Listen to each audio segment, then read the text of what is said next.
그림자의 초대, 당신의 은밀한 욕망이 권해는 진실의 지도. 여러분, 오늘 우리는 세상에서 가장 가깝지만 동시에 가장 낯선 장소로 여행을 떠나려 합니다. 그 장소는 바로 당신의 마음속 깊은 어둠입니다. 누구나 혼자만 간직하는 생각이 있습니다. 단 한 번도 소리내어 인정해 본 적 없고 가장 친한 친구나 배우자에게조차 털어놓기 부끄러운 그런 생각 말입니다. 그 생각은 때로 깊은 밤의 정적 속에서 불쑥 나타나기도 하고 정신없이 바쁜 어느 날 갑자기 머릿속을 스치기도 합니다. 때로는 우리가 결코 사랑해서는 안 될 사람과 찰나의 눈빛을 교환하는 것만으로도 깨어납니다. 그것은 호기심과 죄책감 사이에서 당신을 갈라놓는 강렬한 매력입니다. 우리는 평생 이것을 결정처럼 다루어왔습니다. 통제하고 무시하고 어쩌면 영원히 없애버려야 할 오점이라고 믿었습니다. 우리는 아주 어릴 때부터 사회적으로 용납되는 나를 만드는 법을 배웁니다. 세련되고 예측 가능하며 친절한 가면. 심리학에서는 이를 페르소나라고 부릅니다. 그리고 그 가면에 맞지 않는 모든 본능과 욕망은 더럽고 위험한 것이라 가르칩니다. 만약 그것이 탈출하면 내 삶이 끔찍하게 파괴될 것이라 공포를 주입합니다. 그래서 당신은 그것이 굶어 죽기를 바라며 마음 가장 깊은 곳, 보이지 않는 감옥에 가두려 했습니다. 하지만 여러분, 진실은 다릅니다. 그것은 결코 죽지 않습니다. 그것은 당신이 먹이를 주지 않아도 어둠 속에서 당신의 생명력을 빨아먹으며 더욱 강해집니다. 그리고 당신이 가장 약해진 순간, 당신의 삶을 뒤흔들 기회만을 엿보고 있습니다. 만약 당신을 그토록 부끄럽게 만드는 그 욕망이 사실은 당신이 가장 귀를 기울여야 할 진실의 목소리라면 어떨까요? 만약 당신이 억누르려 하는 그 맥박이 당신의 삶에서 결핍된 무언가를 채워주기 위한 가장 정직한 나침반이라면 어떨까요? 오늘 우리는 인공지능 공리의 분석과 칼융의 심리학을 통해 우리를 괴롭히는 이 욕망의 정체를 밝히고 그 어두운 그림자를 우리 삶의 강력한 연료로 바꾸는 연금술을 시작하려 합니다. 심리학자 칼융은 우리가 자신에게서 숨기는 모든 것을 연구하는데 생애를 바쳤습니다. 그는 이 부분을 그림자, 섀도우라고 불렀습니다. 그림자는 단순히 악한 것이 아닙니다. 그것은 우리가 나라고 인정하기 싫어서 떼어내버린 본성의 일부입니다. 이 그림자의 힘을 과학적으로 이해하기 위해 우리는 공미공이라고 부르는 탐사형 인공지능 시스템에 수백만 명의 행동 패턴을 입력했습니다. 심층 심리학, 생물학, 신경과학, 심지어 수천 년간 내려온 고대 신화의 데이터까지 교차 분석했습니다. 공미의 임무는 단 하나였습니다. 인간을 두렵게 만드는 욕망 뒤에 숨겨진 논리를 찾아내라. 분석 결과는 놀라웠습니다. 공리는 수많은 사례 연구를 통해 융의 직관이 옳았음을 수학적 정확성으로 증명했습니다. 갈망은 그 자체로 문제가 아닙니다. 그것은 증상입니다. 마치 몸에 열이 나는 것이 병 그 자체가 아니라 우리 몸 어딘가에 염증이 생겼음을 알려주는 신호이듯 당신의 억제할 수 없는 성적 충동이나 이해할 수 없는 집착은 억압되었던 당신 이야기의 한 부분이 보내는 강력한 경고 신호입니다. 그 억압된 부분들은 여전히 온전한 상태로 당신의 인정을 기다리고 있습니다. 하지만 당신이 이성이라는 문을 꽉 걸어 잠그고 그들을 무시하자 그들은 당신의 주의를 끌기 위해 남은 유일한 문인 본능과 욕망의 문을 두드리기 시작한 것입니다. 이것이 내면의 갈등이 그토록 고통스러운 이유입니다. 행동 그 자체보다도 그 행동 뒤에 따라오는 수치심이 당신을 더 무겁게 짓누릅니다. 당신은 거울 속에서 단정하고 성실한 한 사람을 보지만 내면에서는 전혀 다른 짐승 같은 사람을 느낍니다. 하지만 공미는 말합니다. 수치심은 힘을 잃어야 한다. 갈망은 더 이상 두려운 존재가 아니라 당신을 온전함으로 되돌려줄 수 있는 안내자가 되어야 한다. 여기에 40살의 헬레나라는 여성이 있습니다. 그녀는 성공의 표상입니다. 글로벌 기업의 고위 임원이며 독립적이고 이성적입니다. 그녀는 자기 주변에 아주 견고하고 높은 성벽을 쌓아올렸습니다. 헬레나는 어릴 때부터 아주 혹독한 교훈을 배웠습니다. 약점을 보이는 것은 패배다. 누군가를 필요로 하는 것은 결점이다. 그녀에게 살아남는 유일한 방법은 그 누구에게도 의존하지 않고 스스로를 완벽하게 통제하는 것이었습니다. 그녀는 해냈습니다. 눈부신 정력을 쌓았고 도심이 한눈에 내려다 보이는 멋진 아파트를 가졌습니다. 하지만 잠 못 이루는 밤, 그녀를 깊이 괴롭히는 비밀이 하나 있었습니다. 헬레나가 누군가에게 강렬한 본능적 매력을 느낄 때마다 그 대상은 항상 똑같은 패턴을 보였습니다. 그들은 항상 지배적이고 권위적이며 때로는 차갑기까지 한 남자들이었습니다. 그녀를 한없이 작게 만드는 남자들, 그녀의 논리적인 마음으로는 도저히 이해할 수 없는 이유로 압도적인 불복의 갈망을 느끼게 하는 남자들 말입니다. 그녀는 이 사실을 자신에게 인정하는 것조차 수치스러워했습니다. 나는 밖에서 수백 명의 직원을 지휘하는 여장부인데 왜 사적으로는 나를 함부로 대하는 남자에게 끌리는 걸까? 나는 왜 이렇게 망가진 걸까? 여러분, 공미의 분석은 헬레나에게 전혀 다른 답을 내놓았습니다. 헬레나는 그 남자들을 진정으로 원하는 것이 아니었습니다. 그녀는 그들이 상징하는 무언가를 원하는 것이었습니다. 그녀는 평생 자신의 취약성을 죽여왔습니다. 누군가에게 안기고 싶고 보호받고 싶고 모든 통제를 내려놓고 싶은 그 인간적인 욕구를 그림자 속에 가두었습니다. 이제 그 갇힌 취약성이 비명을 지르는 것입니다. 그녀가 느끼는 굴복의 갈망은 사실 그녀 스스로에게 허락하지 않았던 약해질 수 있는 권리에 대한 갈증이었습니다. 그녀의 그림자가 지배적인 남자의 모습을 빌려 그녀의 딱딱하게 굳은 자아를 깨부수려 하는 것이었습니다. 반대의 경우를 볼까요?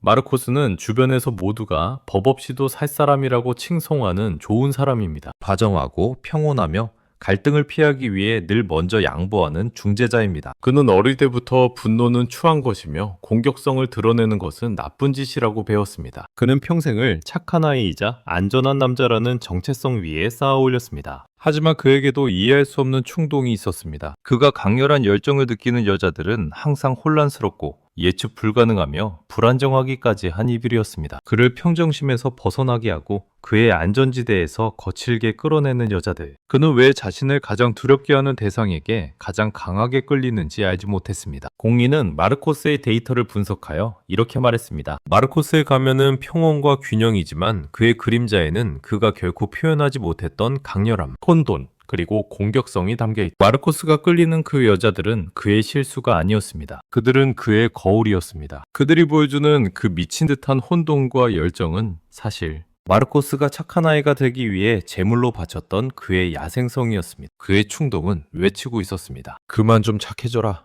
너의 안에는 아직 길들여지지 않은 늑대가 있다. 그 열정을 되찾지 못하면 너의 영혼은 굶어 죽을 것이다. 하네요. 그대는 나의 무엇을 원하는가? 나의 살인가? 아니면 나의 가문인가? 과거 어우동이 사내들에게 던졌던 이 질문은 오늘날 우리에게도 유효합니다. 우리는 사랑에 빠질 때 상대방의 진짜 모습을 보고 사랑하는 것일까요? 윰은 우리가 타인에게서 느끼는 강렬한 매력을 투사, 프로젝션이라고 불렀습니다. 투사란 실제로는 내 것이지만 내가 인정하지 못해 밖으로 던져버린 특성들을 다른 사람에게 뒤집어 씌우는 행위입니다. 우리는 누군가를 미치도록 사랑할 때 사실 그 사람이 가진 어떤 점을 사랑하는 것이 아닙니다. 그 사람이라는 스크린 위에 비춰진 나 자신의 잃어버린 조각과 사랑에 빠지는 것입니다. 헬레나는 지배적인 남자와 사랑에 빠진 것이 아니라 억압된 자신의 취약성과 사랑에 빠진 것입니다. 마르코스는 혼란스러운 여자와 사랑에 빠진 것이 아니라 묻혀버린 자신의 강렬함과 사랑에 빠진 것입니다. 그렇기에 가장 강렬한 매력은 종종 가장 위험합니다. 왜냐하면 우리는 실제 사람을 보고 있는 것이 아니기 때문입니다. 우리는 우리 자신의 환상을 보고 있습니다. 문제는 거울은 필연적으로 깨진다는 사실입니다. 연애의 초기 단계, 도파민이 폭발하는 시기가 지나고 일상의 현실이 닥쳐오면 투사는 산산조각납니다. 상대방의 실제 모습, 그의 단점, 그의 지저분한 습관들이 보이기 시작합니다. 그때 우리는 당황합니다. 그 놀라운 연결감은 어디로 갔지? 왜 더 이상 설레지 않지? 답은 혹독합니다. 당신은 그 사람을 진정으로 사랑한 적이 없습니다. 당신은 그가 되돌려주던 당신 자신의 일부를 사랑했을 뿐입니다. 공리가 분석한 수만 건의 관계 데이터는 수학적 명확성을 보여주었습니다. 초기 투사의 강도가 높을수록 관계의 지속 기간은 짧아진다. 현상이 강할수록 추락은 더 고통스럽기 때문입니다. 이제 우리는 마음을 넘어 뇌를 들여다봐야 합니다. 왜 우리의 이성은 욕망 앞에서 이토록 무력해지는 걸까요? 당신이 누군가에게 압도적인 매력을 느낄 때 당신의 뇌는 말 그대로 납치당합니다. 지휘권을 잡는 것은 이성적인 전두엽이 아니라 파충류 시절부터 이어져 온 원시적인 뇌, 변형계입니다. 여기서 주인공은 도파민입니다. 많은 사람이 도파민을 쾌락의 호르몬이라 오해하지만 도파민의 진짜 역할은 추구와 기대입니다.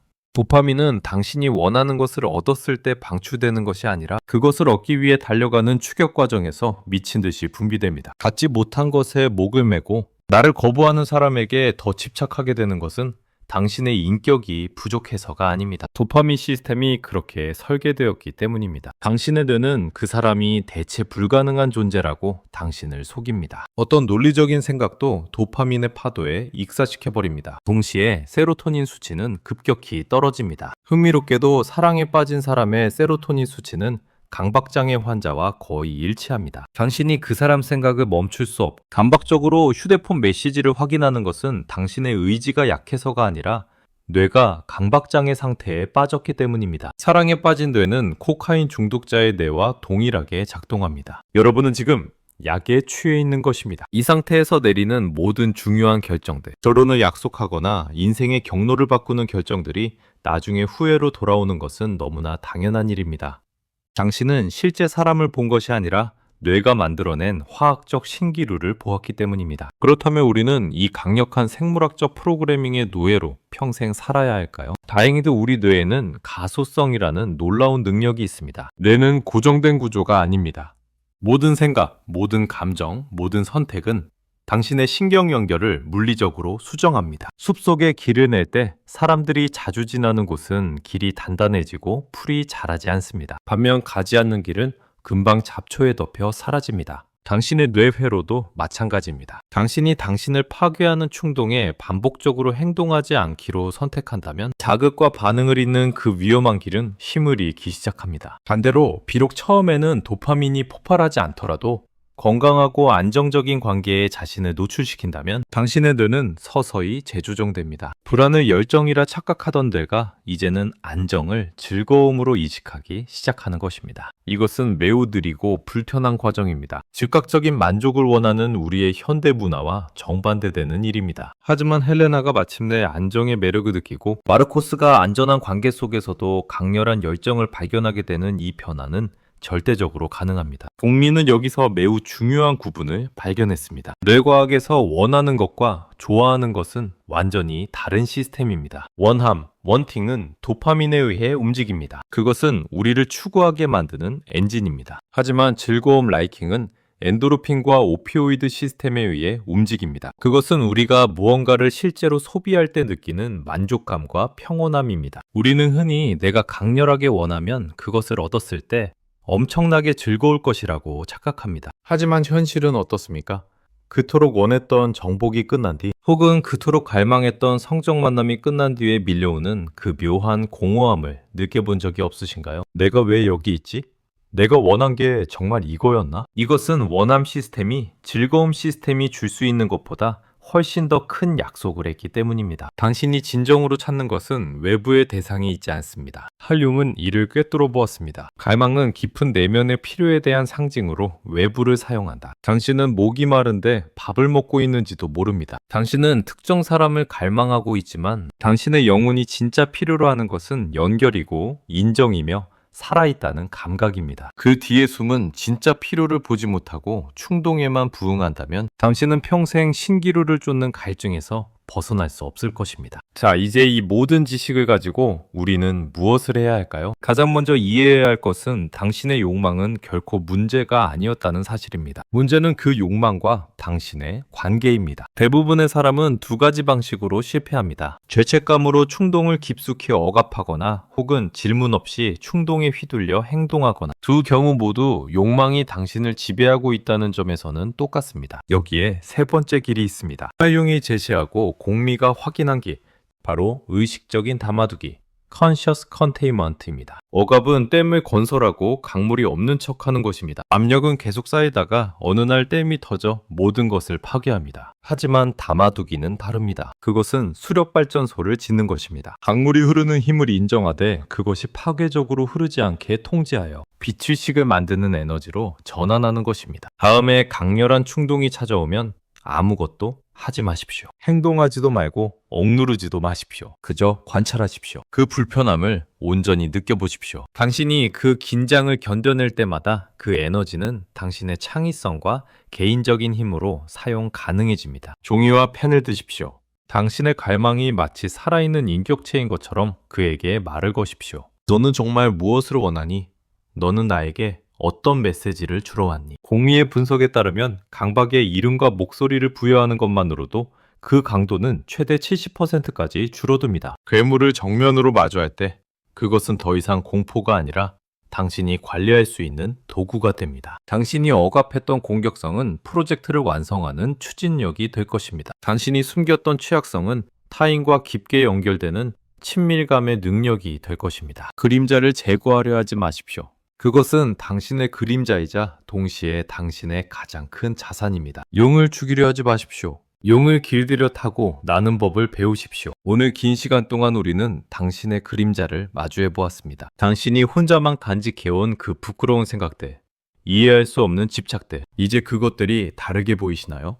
그것들은 당신의 적이 아닙니다. 그것은 잊혀졌고 구출되어야 할 당신의 조각들로 통하는 문입니다. 질문은 어떻게 이 욕망에서 벗어날 것인가가 아닙니다. 질문은 나는 이제 이 에너지를 가지고 무엇을 할 것인가 여야 합니다. 계속해서 그림자 속에서 당신을 조종하게 내버려 두시겠습니까? 아니면 이제 그 그림자의 손을 잡고 당신이 될 수 있는 가장 온전한 사람으로 나아가시겠습니까? 그 답은 오직 당신만이 줄 수 있습니다. 하지만 이 긴 이야기를 끝까지 들은 당신이라면 이미 당신 안의 불꽃이 타오르기 시작했음을 느낄 것입니다. 그 작은 호기심, 그 떨림이 바로 당신의 새로운 삶을 시작하는데 필요한 전부입니다. 조선의 밤을 불태웠던 어우동이 사내들의 위선을 비추는 거울이었듯 당신의 욕망 또한 당신 삶의 가식을 비추는 거울입니다. 그 거울을 깨트리지 마십시오. 그 거울을 통해 진짜 당신을 마주하십시오. 긴 여정을 함께 해주셔서 감사합니다. 이제 당신만의 지도를 들고